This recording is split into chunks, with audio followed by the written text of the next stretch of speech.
Hey guys, welcome back to my channel Technology, and today in this video tutorial I will show you guys how to get this new notepad, the dark version notepad on your Windows 11. So you just need to follow me. So first of all, you just need to upgrade on your Windows 11 on build version 22518. So for that I have already made a video on this topic on my channel, so you can check out, or I will give you the link on my video description. So for that you just need to right click on your start menu, click on settings, and after go to the settings, click on update. Okay, so just click on update.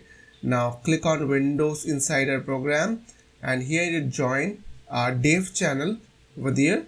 Okay, and after that if you'll click on check for updates over here, you will get a Windows Windows 11 build 22518. Okay, so you just need to update your Windows 11, and after update what you have to do, you just need to go to your Microsoft Store. So just go to the store,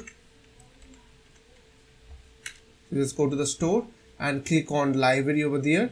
So click on library, and here to click on get updates, and after that you will get new Windows notepad.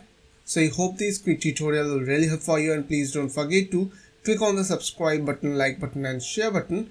And if you have any queries or question, then comments down below. I will see you guys in the next video. Till then, bye bye, take care.